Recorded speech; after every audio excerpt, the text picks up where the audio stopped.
Hi and welcome. I'm going to do a short session, I hope, for me because it's a Sunday and I am going for a walk.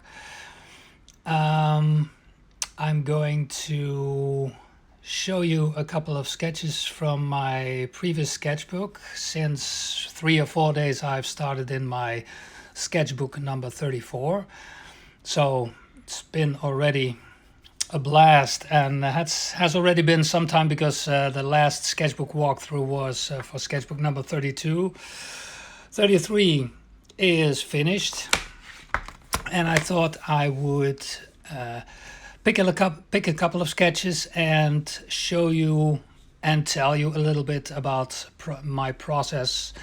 On the one side, again, but on the other side, I would like to share something that during my journey as a sketcher, as well, learning more of my sketching trade, I'm developing some methods that I use to, well, find it interesting for me to get an interesting starting point. And since this sketchbook started out on May, and it was May the 4th Be With You week, which, yeah, and it's always when I need to know names, I forget them immediately. So that's the gray age. Montreal Sketcher is one of them. They and David Sketches, they picked up the idea of doing 4 days running up to May the 4th. 3 days running up to May the 4th, plus May the 4th. So that's 4 days of Star Wars sketching. And I thought that would be a nice thing to start and pick this up. Let's see. I'm going to turn this around.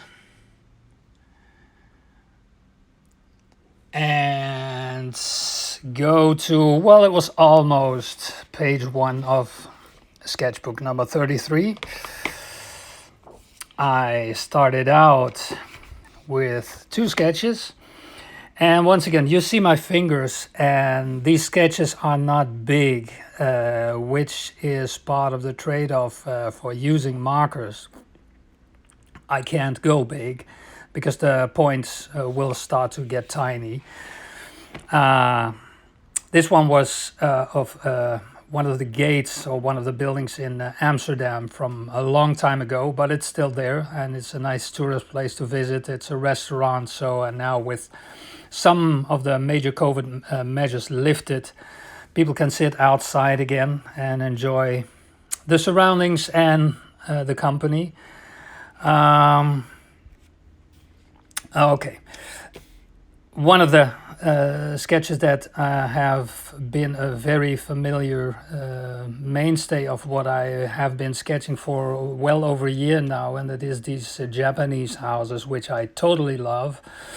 But I'm going to start on May the 4th be with you, May the 4th, and the first thing that they asked was like a starship, which I did this one.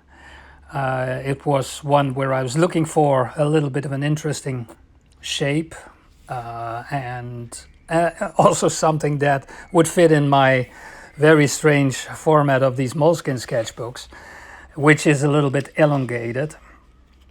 And this one I wanted to talk to you about just a little,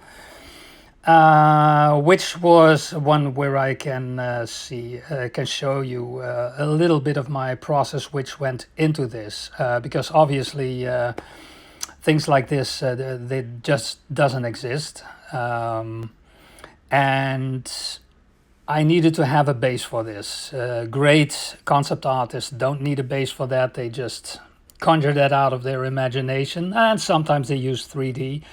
So I have a little bit of a middle way. I do a lot of digital work, and that's basically also my daily and my professional work.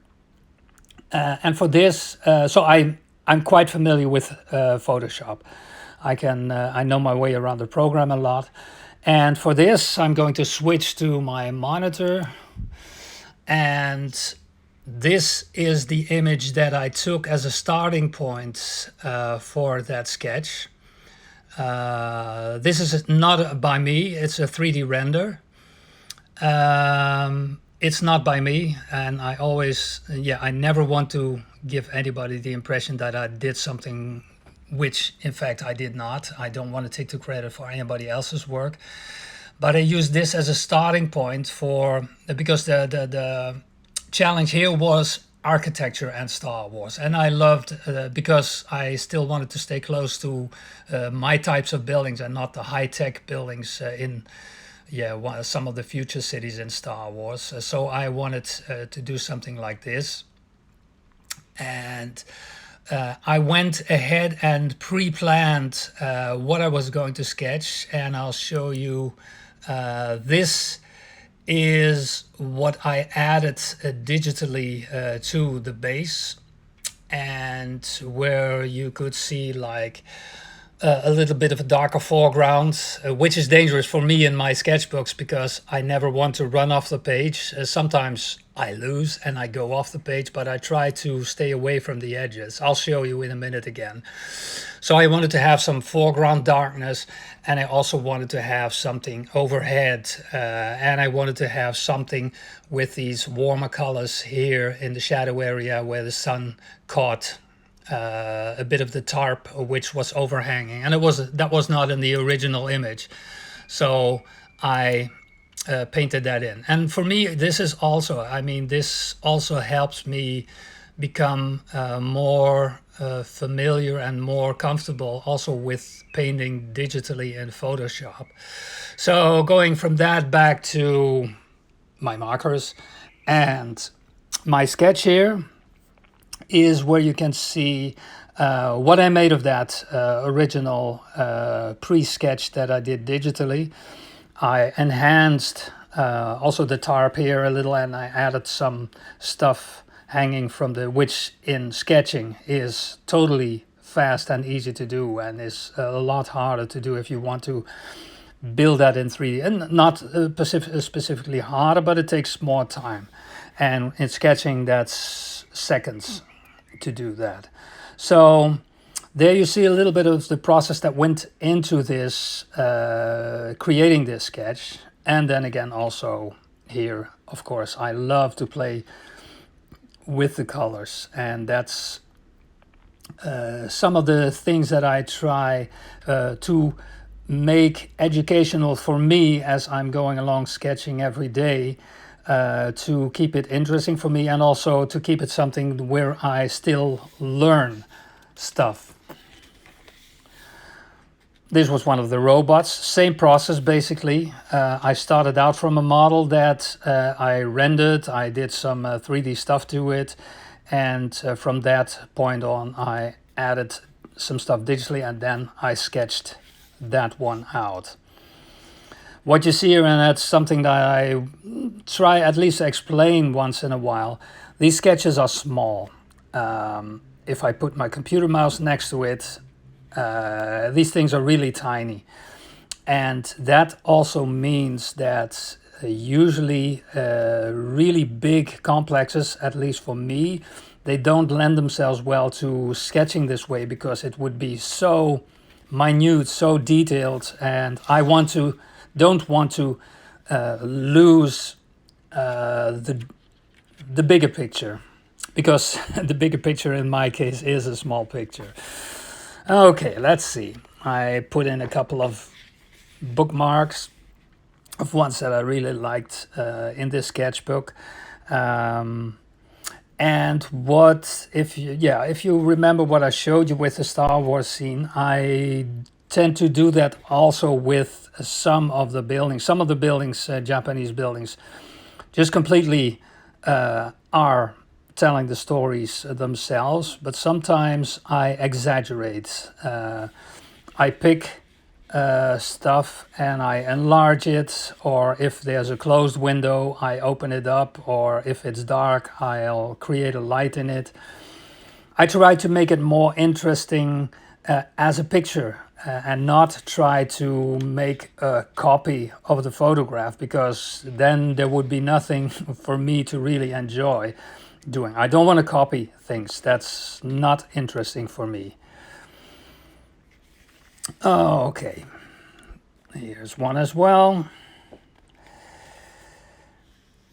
And I see a question. Will this be posted to your Instagram? Yes, it will. I will save these and I will post them on my Instagram. This one by Manu. Somebody living in the Netherlands, actually. Same thing. I'm going to show you the Photoshop more or less original of this photograph by Manu. Again, you see I have a very elongated format, and I sometimes have to do stuff to it so that that stays, composition-wise, it stays within my page. So here we have the original, and the auto lighting makes this all very bright. It's a little bit darker than what you see. But what I did to this, I'll add all these layers, and layers doesn't matter. You see the layers here, but that doesn't matter. This is what I did to it. Some of the basic things that I did was putting this lamp a little higher, because it was here and that made it almost invisible. So I wanted, it was a nice element to have, so I made that a little bit larger, put it a little bit higher. I also added more warm light to the top area in the Photoshop version of the picture, and I added some beams, wooden beams there. Again, this is like you saw in the Star Wars things. For me, this is trying to also become more proficient in my Photoshop work. So it cuts both ways. The size of my work surface, if you mean the sketchbooks in centimeters, it's 30 centimeters by 21 centimeters. If you put, I'll put the glasses next to it. This is it.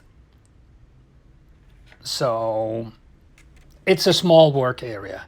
And here you can see the light, which I shifted upward, added the warm light on top and the cooler colors in the shadowy parts of the streets. I lit this up a little bit more just to make it more readable. I darkened this a little bit more than in the original photograph.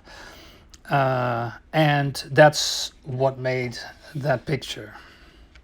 My YouTube channel is still, as they say, under construction, because one of the main differences between the Instagram things and YouTube is Instagram is a portrait format, and YouTube basically, well, is a landscape format. So I have to reformat and have to rethink how I would present it. But I definitely am looking into that.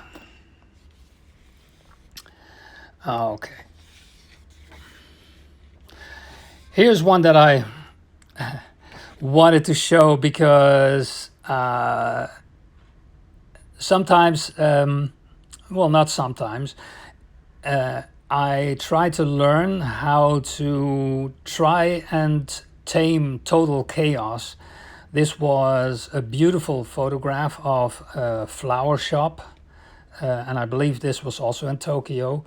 But there was so much detail, and it's always completely impossible, especially on a format like this where, if you see my fingers, it's a small format to try and capture every bit of detail.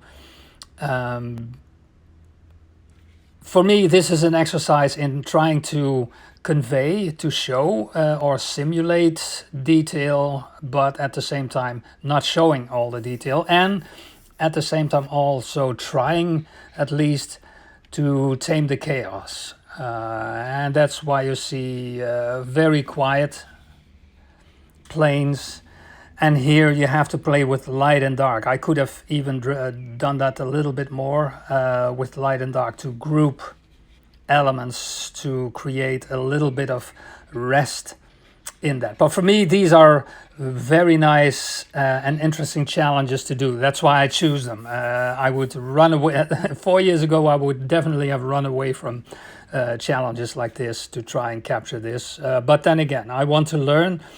I want to get better at what I do, and this is the only way to do it. Try and engage, and if it doesn't work, we skip to the next page and do something different. That's always the nice thing about sketchbooks in general. It's you always have a next page, so never worry too much about if something doesn't work out. Try again next time.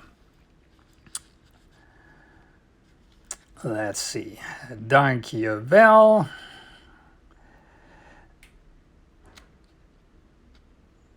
Dat geloof ik, dat die blij zien. Of dat hoop ik althans, dat ze blij zien met de schets van het huis. It was a little bit of dialect. Somebody from my town is chiming in. Okay, let's see. Making a big jump over some which I loved from Alain Géranger. Somebody who can show the beauty of France. And just check this image. It's not really that long ago. I think like 2 or 3 weeks ago, so you should be able to find it. Alain Géranger is really showing all these beautiful places in France, and they have villages where you could tell stories and stories and stories. So beautiful stuff. Here, one of the mainstays in my sketchbooks the last couple of months, and it's Japanese houses. And here again, it's trying to tame chaos, and also because of for me at least, I do not understand the characters, so these are just approximations, and this doesn't say anything. But it's always trying to simulate type, typography, so that the picture in general shows the atmosphere. And here again, it's also sometimes trying to adjust little things and seeing what works and what doesn't.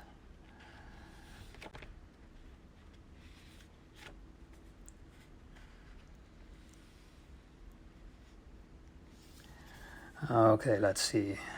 Here is another one which I wanted to show a little bit of the process. I'm switching to my photos again. This time I have them both in my Apple program, but I did it in Photos. This was the original image. It's also one of the more recent ones, so you can quickly find this back if you see, if you just remember the sketch. What you see here is again, this image is pretty square in format, and I obviously like to have more space. So what I did as a first was I elongated the top part and exaggerated also that the base was a little bit wider, just to have something nice to play. So here you can see how this worked out in putting this in Photoshop, elongating the top part, and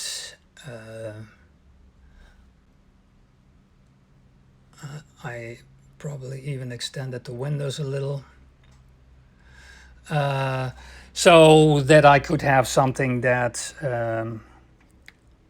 I could sketch out, which also fit the format of my page, and which made, at least for me, I'm a little bit selfish because I have to have fun doing this and I have to learn. So, which for me was interesting and challenging to sketch. Again, what you see here is that there is such an incredible amount of detail. It's always very dangerous to put that all in because it will be chaos. And one of the things that I hope to learn and I'm trying to learn is, as much as possible, try to tame the amount of detail and simplify it so as to still get a very readable image and convey this. This one was one of the recent ones that was from, I believe, I know Alvin, but I think also Dava from Calcutta. And this was a nice challenge, not as much so much for the car, but again, there was so much detail in the background, and I wanted to just make that a little bit of an atmospheric kind of noise, but not in such a way that it would overpower the simple shapes of the foreground elements, that it would at least stay a little bit in the background. So that, but you can see there's still lots of stuff to see in such an image. And it's always, one of the challenges is know when to stop, because usually if you really forget yourself, forget the time, before you know it, you ruined the sketch and you've done too much to it, and it gets darker and darker and darker and it's gone. This one was one of storefronts, and from Aloha Hedgehog's series of 100 Japanese stores. I'm not sure if this was the 100th one, but I also wanted to do this one, and I specifically chose to make the environment just as line sketch and even not work this out, but concentrate the more detailed parts on the store itself, which was a lot of fun. A lot of fun to do. Also these cool little characters there, and storefronts. Japan has also an exceptionally cool site with lots of Japanese storefronts where you can enjoy and just really see all the great things that that come out of Japan in terms of cool and interesting ways to shape and present a store. I believe this one was the last one. Yes, this one was from Nadia, the part of the University of Paris, as I wrote in her description. And I went a little bit overboard on the foreground here. That should have been kept a little bit more quiet. So here, definitely a case of know when to stop.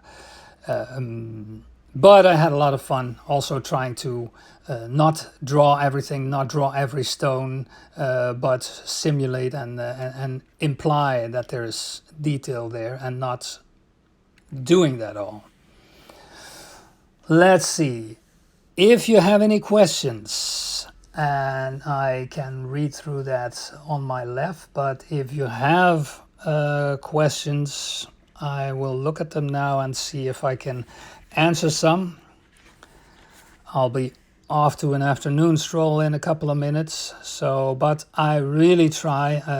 Time really flies, and not only for this session, but also in terms of days and weeks and months, they just fly. So I always am surprised to see that's already been way more than a month that I did the last sketchbook walkthrough. So I really try to make these more frequent, but time happens and life happens, and it's not always the case that I can follow up to that.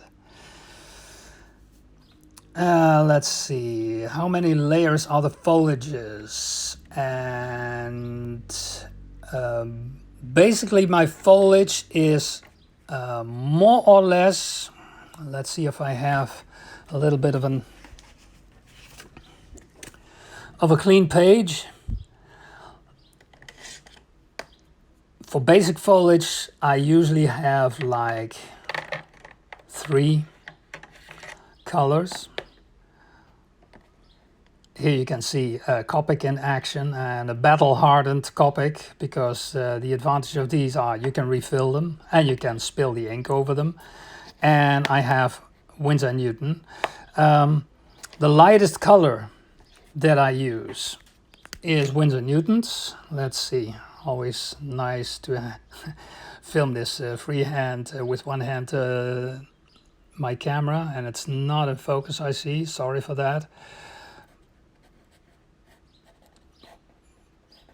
But if you have your piece of foliage, I start off, sorry for the shake, but holding the camera in one hand, so this will also not be the most fluent, but just to show the process.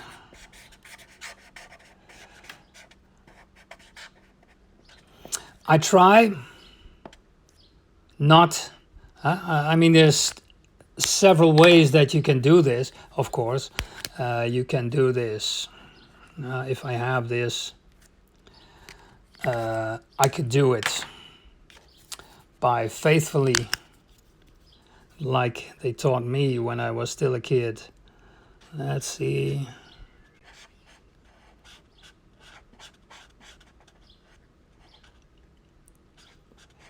And try to stay within the lines. I try not to do that. First thing that you see already is here you can imply that there's light on this bush, and there's dimensionality, that you see that there's like here the green also becomes the shadow side, where the light is like the very bright.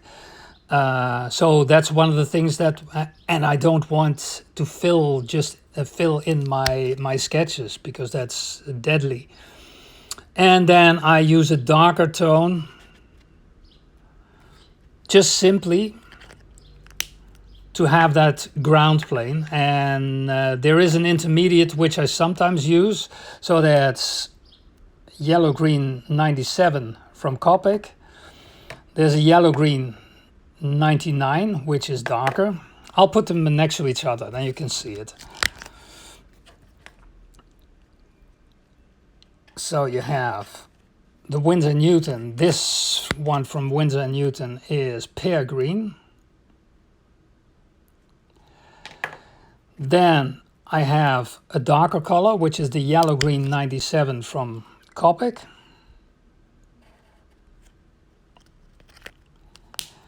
And then I have yet a darker version from Copic, which is the yellow green 99.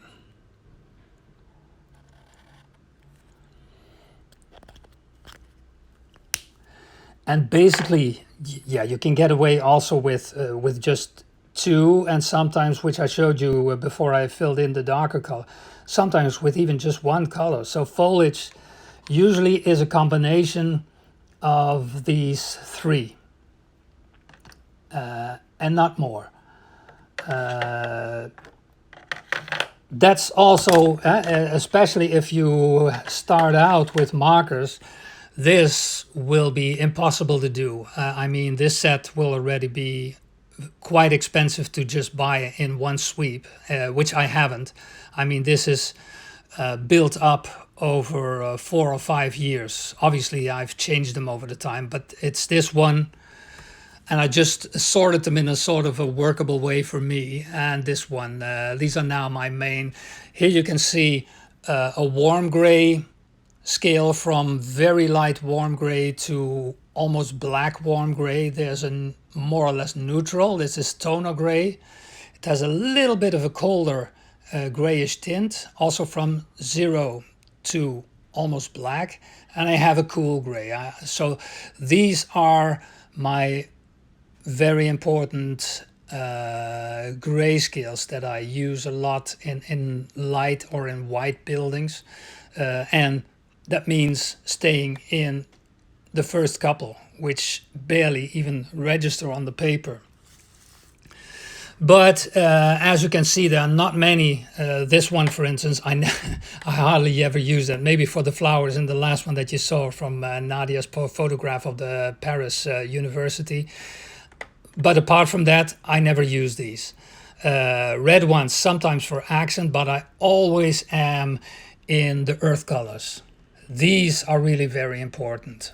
And this one also, I don't use it that much because this is so dark. The second number, the second digit on Copic markers shows you the value, which a 9 means it's very, very dark. And this one means like it's a lot lighter. So in here a 7-1 and a 7-0.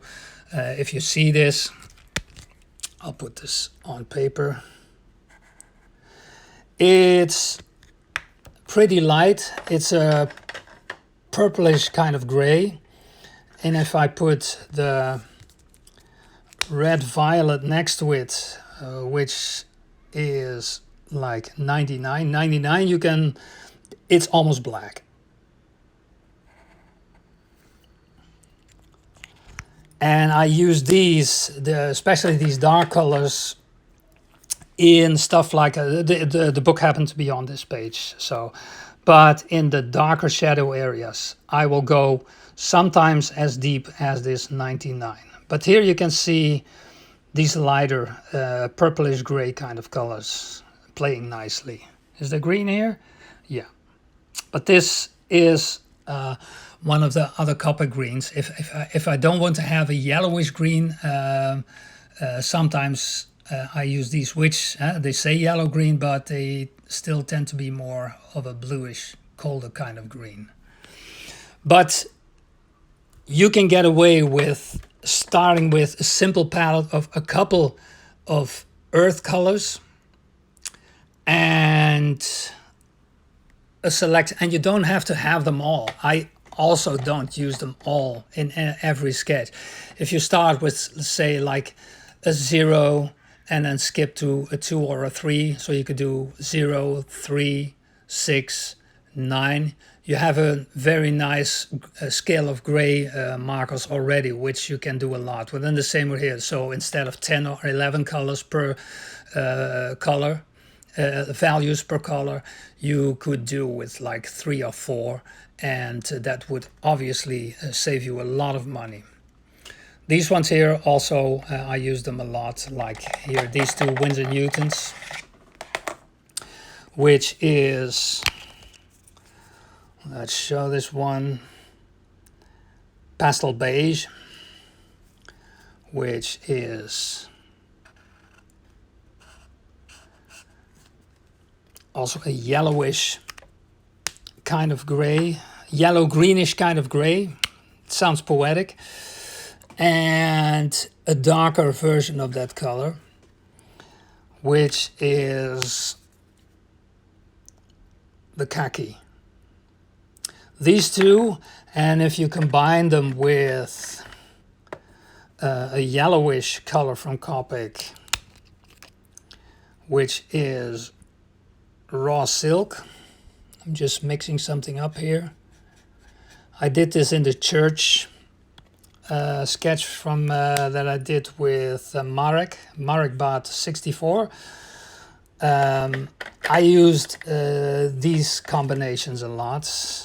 So with the raw silk and then here the light suntan.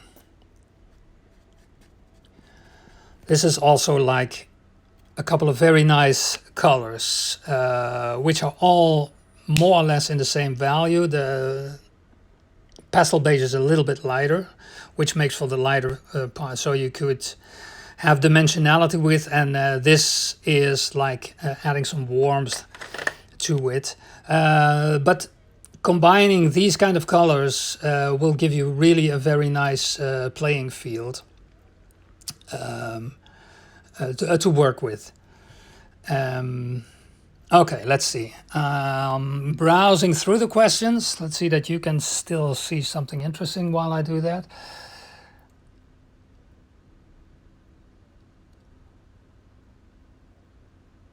There's one art. He asks if I use watercolor. No, I use the stuff that you see me use in the film now, and that's color markers. And let's see, what color should we use for shadow? For shadow, try to stay away from black, but try and look for darker versions of a color. And sometimes I play with that as well. If you have, let's see if I can make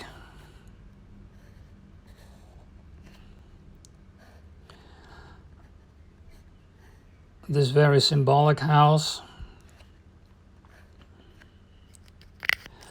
where you have a roof and you have a wall. Now let's see. It's really hard by holding the camera, so sorry for all the shaking and everything. But if you have and here again, what I would like to point out is, and here obviously it's a little bit way too rough, but by keeping open areas, even in a facade, this starts to play, this starts to work as something, this starts to work as light and dark.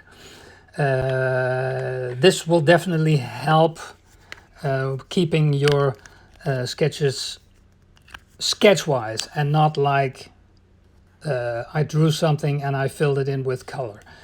Okay, what I'm going to do now, so this one was the light suntan, and now I'm going to use a purple, so this is like a reddish, brownish reddish color, pretty light, which you can see from the number. It has like a number 3, which is like the value, so that would be like pretty much light, because 9 is the darkest, so 3 is still very high up in the value range. And for a shadow color, I use a pro marker, a Winsor Newton. This one is called Shale, and that's already a pretty dark purple. If I put this underneath the ledge here, we have a shadow. So, and I didn't use black because that would totally flatten it. This is more of a purplish color in a dark area, which still plays very nicely with that. That's how you should try. And this is also one of the basic tricks. It's not a trick. If you observe it, if light hits a roof, underneath the roof where usually you have this drainage in front of it, so it stands a little bit apart from the facade, there tends to be a shadow underneath it, and this way you can build that shadow. And also here, don't be concerned with that there's a little spot here missed, or that here the line is a little bit dry, especially in houses. And I'm going to switch just because that's still on my computer monitor.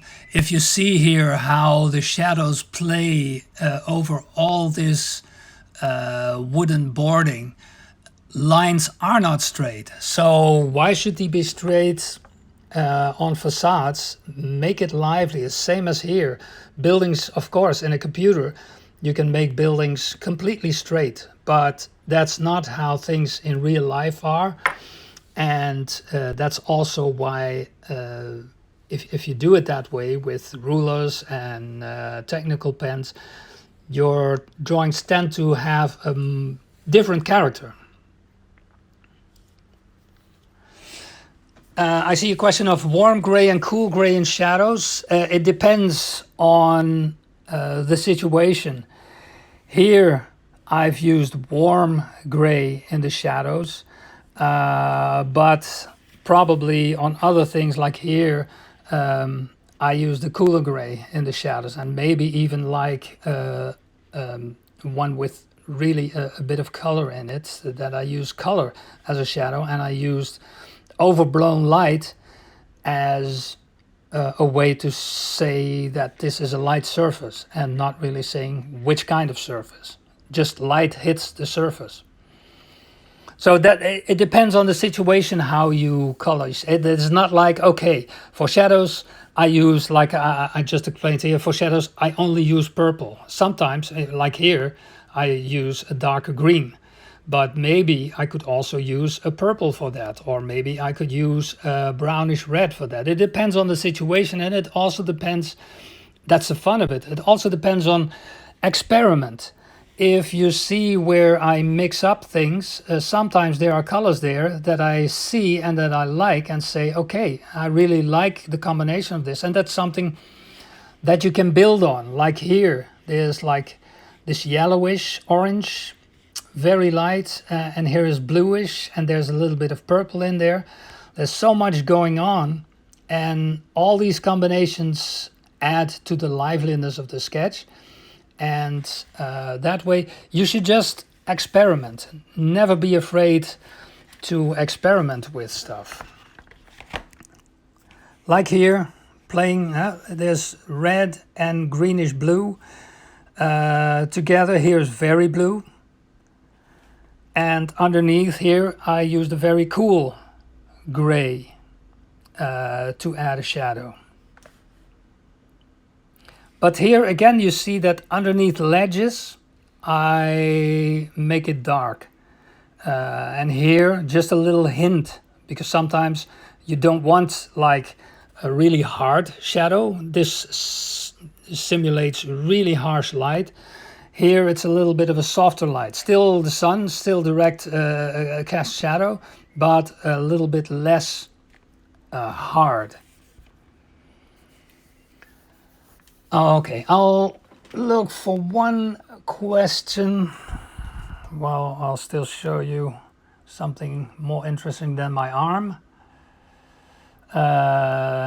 Nanai Creates asks which sketchbooks. The sketchbooks I use are moleskins.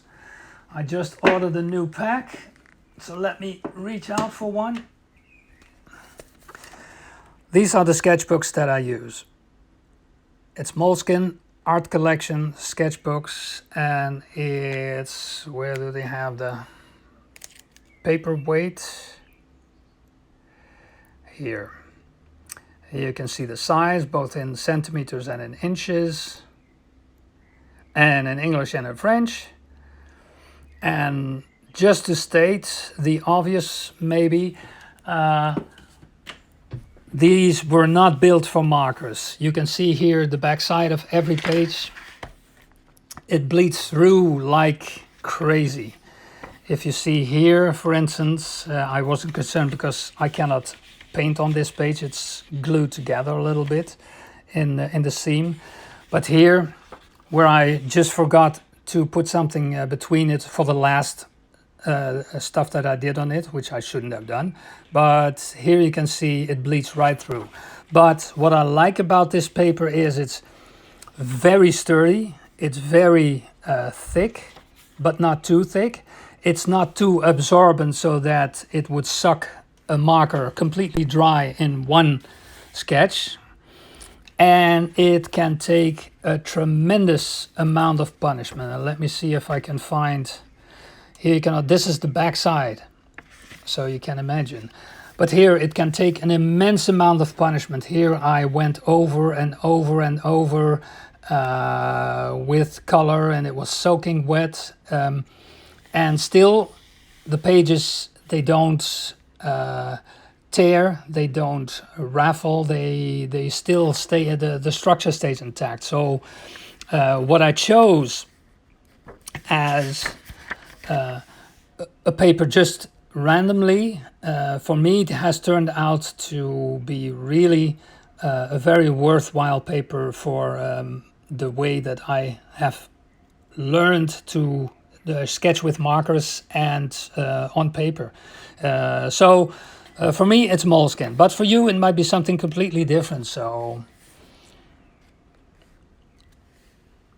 okay, so let's hover onto this one for the last seconds of this sketchbook walkthrough. I would like to take the opportunity also to thank everybody who always takes the time for putting comments underneath my sketches. It's you wouldn't think it, but I really enjoy reading your comments. I try, at least for the first couple of days, to respond to each and every one of you, because if you take the time to respond to me, I should be taking the time to respond back to you.